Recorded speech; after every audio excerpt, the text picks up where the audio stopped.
उत्तर प्रदेश में ग्राम प्रधान के चुनाव होने वाले हैं और इस बार एक नियम कुछ ऐसा बदला है कि इसने गांव की छोटी सी राजनीति से लेकर लोकतंत्र के बड़े बड़े सवालों तक पर एक जबरदस्त बहस छेड़ दी है।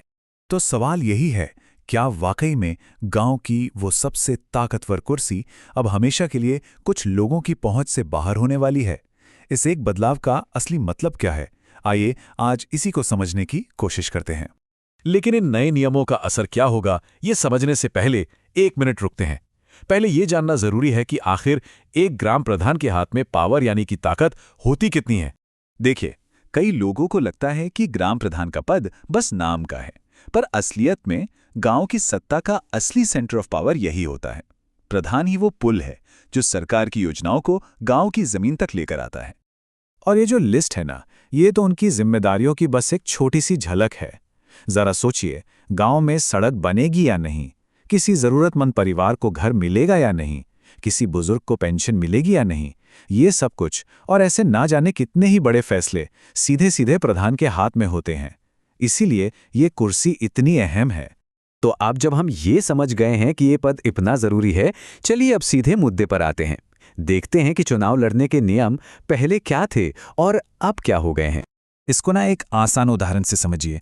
पहले की जो व्यवस्था थी वो एक खुले दरवाजे की तरह थी। अगर आपकी उम्र सही है, आप गांव के वोटर हैं, तो बस आप चुनाव लड़ सकते थे। कोई फर्क नहीं पड़ता था कि आप किसान हैं, मजदूर हैं या कोई छोटे मोटे दुकानदार। लेकिन अब जो नए नियम हैं वो दरवाजे पर लगे कई तालों की तरह हैं और इन तालों को खोलने के लिए कागजात की बहुत सारी चाबियां चाहिए। और ये देखिए, ये हैं वो ताले। एक एक करके अपनी सारी प्रॉपर्टी का पूरा ब्यौरा दीजिए, अपनी आमदनी की जानकारी दीजिए, ये सर्टिफिकेट लाइए कि सरकार का कोई पैसा आप पर बकाया नहीं है, और भी न जाने कितने हलफनामे। और सबसे बड़ी बात जानते हैं क्या है?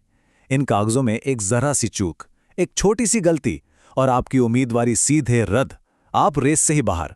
सच कहें तो ये एक लाइन इस पूरे बदलाव का निचोड़ है कि चुनाव अब सिर्फ इस बात से तय नहीं होगा कि कौन कितना लोकप्रिय है, बल्कि इस बात से तय होगा कि किसके कागज मजबूत हैं। अब जाहिर है, सवाल ये उठता है कि आखिर सरकार को इतने सख्त नियम लाने की जरूरत आन क्यों पड़ी। चलिए अब इसके पीछे सरकार का तर्क क्या है वो समझते हैं। सरकार का कहना है कि इन नियमों के पीछे 3 बड़े मकसद हैं। पहला, गांव के लेवल पर करप्शन यानी भ्रष्टाचार पर लगाम लगाना। दूसरा, सिस्टम में ज्यादा ट्रांसपेरेंसी यानी ट्रांसपेरेंसी लाना। और तीसरा, एक बहुत ही अजीब सी संस्कृति है पति प्रधान की, उसको जड़ से खत्म करना। तो ये पति प्रधान क्या चीज है? देखिए, होता यह है कि महिला आरक्षण की वजह से सीट पर तो एक महिला जीत जाती है, लेकिन असल में गांव की पूरी कमान उनके पति या घर के कोई और मर्द सदस्य संभालते हैं। सारे फैसले वही लेते हैं, महिला सिर्फ नाम की प्रधान रह जाती है। सरकार का दावा है कि ये नए नियम इस कल्चर पर रोक लगाने में मदद करेंगे। अच्छा, ये तो हुई सरकार की बात, लेकिन हर सिक्के का एक दूसरा पहलू भी तो होता है। जमीन पर, गांव में इन नियमों को लेकर चिंताएं क्या हैं? वहां के लोग और जानकार इसे किस नजर से देख रहे हैं? अब उस पर बात करते हैं। और यहीं से गांव की असली मुश्किलें शुरू होती हैं। सोचिए, हमारे देश में कितने ही लोगों के जमीन के कागजात आज भी 100% दुरुस्त नहीं है। किसी पुराने दस्तावेज में नाम की स्पेलिंग में जरा सी गलती होना कितना आम है। अब क्या सिर्फ इन छोटी छोटी वजहों से कोई ईमानदार और काबिल इंसान चुनाव ही न लड़ पाए? ये एक बहुत बड़ी चिंता है। और ख़ासतौर पर गरीब और कम पढ़े लिखे लोगों के लिए तो ये पूरी कागजी प्रक्रिया एक पहाड़ चढ़ने जैसी हो गई है। और एक बहुत बड़ी शिकायत सामने आ रही है, वो है इन नियमों को लागू करने के तरीके को लेकर। लोगों का कहना है कि भाई, जब इतने बड़े बदलाव कर ही रहे थे तो इसकी जानकारी पहले से क्यों नहीं दी, ठीक ढंग से क्यों नहीं बताया गया? अगर लोगों को थोड़ा वक्त मिलता तो शायद वो अपने कागजात ठीक करवा लेते। लेकिन चुनाव से ऐन पहले आई सरमान ने तो कई लोगों को तैयारी का मौका तक नहीं दिया।